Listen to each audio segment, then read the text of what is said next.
one of the biggest issues is that we sit. And when we sit, and I'm doing it right now, so, you know, sorry guys, is that my pelvis is dropping under just a little bit. So my sitting bone is closer to the back of the knee, so that the hamstring length is already shortened. And my weight of the back of, especially this leg, is against the chair, so that the fascial wrapping around the hamstring and between them, and where the hamstrings meet the adductor magnus, which they sit in a channel, all of that can densify. And the moment that densifies, if I then try to sit up or sort of stand up and go towards a forward bend, all of that tissue is stopping me from moving. And then I blame the hamstrings for it. Yeah.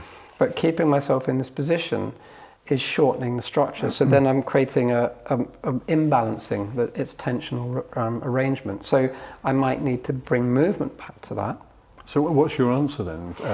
Desks mounted in front of a treadmill, sit to stand desks, or just get up and... sit to stand desks, but you know, also, can people get on the floor? Are they able to get on the floor, sit cross-legged? Sometimes if they're at home, can they sit at home with the legs crossed on the sofa rather than sitting, I mean, not many people sit the usual way on a sofa anyway, or sit on the floor with the back against the sofa but have the legs crossed. Learn to find that movement.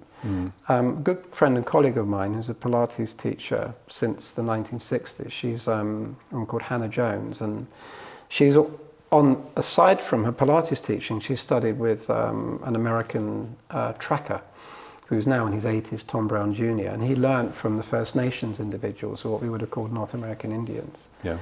She spent some time with the elders on the reservations, and they had noticed, the elders, that the youngsters can't keep up with the elders when the elders are running in the forests.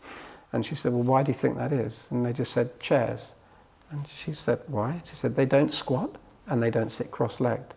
If we sit cross-legged, there's no load on the hamstring. It doesn't compress it. Are you like me though? I can only do it with one leg. I can't cross the other leg. I can cross both legs or sit on the floor. Right. Yeah, that's because I teach yoga. I spend a lot of time doing that. I'm not necessarily a lotus person. I get to half lotus, but lotus requires a quality of movement at the hip.